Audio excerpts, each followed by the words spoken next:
ರಾಮನಾಮವ ಜಪಿಸಲು ಜಾತಿ ಯಾವುದಾದರೇನಂತೆ ಕಾಲ್ನಡಿಗೆಯಲ್ಲಿ ಅಯೋಧ್ಯೆಗೆ ಸಾಗಿರೋ ವಿಶೇಷ ಭಕ್ತರು. ನಮಸ್ತೆ, ಕರ್ನಾಟಕ ಟಿವಿಗೆ ಸ್ವಾಗತ.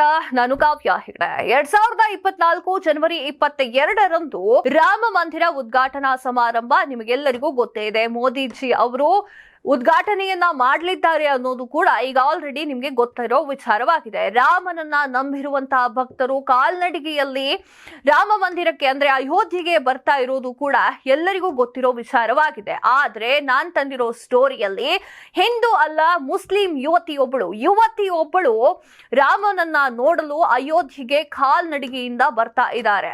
ಅವರು ಮುಂಬೈನಿಂದ ಕಾಲ್ನಡಿಗೆಯನ್ನ ಶುರು ಮಾಡಿದ್ದಾರೆ. ಈಗ ಮಧ್ಯಪ್ರದೇಶಕ್ಕೆ ಬಂದು ತಲುಪಿದ್ದಾರೆ. ಎಷ್ಟು ಕಿಲೋಮೀಟರ್ ನಡೆದಿದ್ದಾರೆ ಅವರು, ಹಾಗೆ ದಿನಕ್ಕೆ ಎಷ್ಟು ಕಿಲೋಮೀಟರ್ ನಡೀತಿದ್ರು ಈ ಯುವತಿ ಅನ್ನೋದ್ರ ಬಗ್ಗೆ ಮಾಹಿತಿ ಇಲ್ಲಿದೆ ನೋಡಿ. ಹೌದು, 2024 ಜನವರಿ 22ರಂದು ಅಯೋಧ್ಯೆಯಲ್ಲಿರುವ ಭವ್ಯ ರಾಮ ಮಂದಿರ ಉದ್ಘಾಟನೆಗೆ ಸಜ್ಜಾಗುತ್ತಿರುವ ಹೊತ್ತಿನಲ್ಲೇ ರಾಮನ ದರ್ಶನಕ್ಕಾಗಿ ಮುಸ್ಲಿಂ ಮಹಿಳೆಯೊಬ್ಬಳು ಪಾದಯಾತ್ರೆಯನ್ನ ಕೈಗೊಂಡಿದ್ದಾರೆ.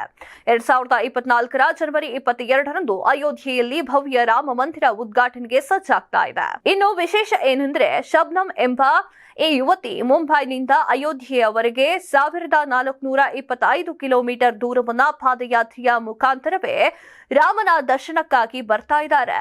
ತನ್ನ ಇಬ್ಬರು ಸಹಚರರಾಗಿರುವಂತಹ ರಮಣ್ ಶರ್ಮಾ ಮತ್ತು ವಿನೀತ್ ಪಾಂಡೆ ಜೊತೆಗೆ ಈಗಾಗಲೇ ಕಾಲ್ನಡಿಗೆ ಯಾತ್ರೆಯನ್ನ ಆರಂಭಿಸಿರುವ ಶಬ್ನಂ ಇದೀಗ ಮಧ್ಯಪ್ರದೇಶದ ಸಿಂಧವಾ ಪ್ರದೇಶಕ್ಕೆ ತಲುಪಿದ್ದಾರೆ. ಪ್ರತಿದಿನ 25ರಿಂದ 30 ಕಿಲೋಮೀಟರ್ ದೂರವನ್ನ ಶ್ರಮಿಸುತ್ತಿದ್ದಾರೆ ಶಬ್ನಂ. ಮುಂದಿನ ಸಮಯದಲ್ಲಿ ಉದ್ಘಾಟನೆ ವೇಳೆಯಲ್ಲಿ ಅಯೋಧ್ಯೆಗೆ ತಲುಪಬೇಕೆಂಬ ಗುರಿ ಏನೂ ಇಲ್ಲ. ಇದು ನನ್ನಲ್ಲಿರುವ ಆಧ್ಯಾತ್ಮದ ಪರಿಪೂರ್ಣತೆಯ ಅನ್ವೇಷಣೆ ಆಗಿದೆ ಅಂತ ಇವರು ಹೇಳಿದ್ದಾರೆ. ರಾಮನ ಪೂಜೆ ಮಾಡಲು ಹಿಂದೂ ಆಗಬೇಕಿಲ್ಲ. ಭಗವಾನ್ ಶ್ರೀರಾಮನನ್ನ ಪೂಜಿಸಲು ಕೇವಲ ಹಿಂದುವೇ ಆಗಬೇಕು ಎನ್ನುವ ಅವಶ್ಯಕತೆ ಇಲ್ಲ. ಒಬ್ಬ ಉತ್ತಮ ಮನುಷ್ಯನಾಗಿದ್ರೆ ಸಾಕು. ಶ್ರೀರಾಮ ಯಾವುದೇ ನಿರ್ದಿಷ್ಟ ಧರ್ಮ ಮತ್ತು ಪ್ರದೇಶಕ್ಕೆ ಸೀಮಿತವಲ್ಲ.